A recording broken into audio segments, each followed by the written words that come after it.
নির্বাচনের আগে গণভোট ও জুলাই সনদ সহ ৫ দাবি মানতে রোববার পর্যন্ত আলটিমেটাম দিয়েছে জামায়াত সহ ৮ দল। এই সময়ের মধ্যে দাবি না মানলে প্রধান উপদেষ্টার বাসভবন যমুনার সামনে অবস্থানের হুঁশিয়ারি দিয়েছে তারা। বুধবার যৌথ সংবাদ সম্মেলনে এই ঘোষণা দেওয়া হয়। আর অন্যদিকে জামায়াতের সেক্রেটারি জেনারেল গোলাম পরোয়ার বলেন, প্রধান উপদেষ্টার সঙ্গে বৈঠকের মাধ্যমে ৫ দফা দাবির শান্তিপূর্ণ সমাধান আশা করছেন তারা। বিস্তারিত আবির হোসেনের রিপোর্টে। জাতীয় নির্বাচনের আগে গণভোটসহ ৫ দাবিতে মঙ্গলবার পল্টনে সমাবেশ করেছে জামায়াতসহ সমমনা ৮ দল। জুলাই সনদ ছাড়া দেশে কোনো নির্বাচন হতে দেয়া হবে না বলে হুঁশিয়ারি দেন জামায়াতে আমির। এই আইনের ভিত্তি ছাড়া কোনো নির্বাচন অনুষ্ঠান হওয়ার কোনো সম্ভাবনা নেই।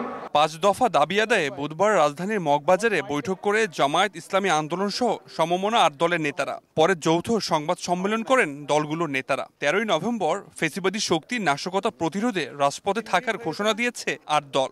টানা তৃতীয়বার অর্জন করেছে দেশের সেরা সুপার ব্র্যান্ড স্বীকৃতি বসুন্ধরা টিস্যু।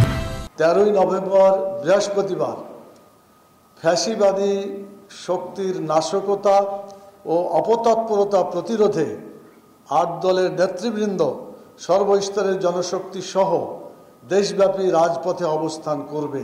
তাছাড়া জামায়াত ইসলামীর সেক্রেটারি জেনারেল অধ্যাপক মিয়া গোলাম পরোয়ার বলেন, প্রধান উপদেষ্টার সাথে বৈঠকের মাধ্যমে ৫ দফা দাবির শান্তিপূর্ণ সমাধান আশা করেন ইসলামিক দলগুলো। আমাদের এই দাবি যদি নিয়মতান্ত্রিক উপায়ে একটা আলোচনার ভিত্তিতে সরকার প্রধান উপদেষ্টা এবং তিনি ঐক্যমত্য কমিশনের প্রধান হিসেবে ডক্টর প্রফেসর ইউনূস ৮ দলের শীর্ষ নেতৃবৃন্দের সাথে সাক্ষাৎ দেবেন এবং আলোচনার মধ্য দিয়ে সমাধান হবে এবং নিষ্পত্তি হবে, এটাকেই আমরা সবচেয়ে শান্তিপূর্ণ উপায় মনে করেছি। যৌথ সংবাদ সম্মেলনে ৩ দিনের কর্মসূচিতে ৫ দফা দাবিতে দেশব্যাপী জেলা মহানগর পর্যায়ে ১৪ নভেম্বর বিক্ষোভ মিছিলের ঘোষণা দেন তারা। জেলা ও মহানগর পর্যায়ে বিক্ষোভ মিছিল অনুষ্ঠিত হবে। আবির হোসেন, নিউজ 24, ঢাকা।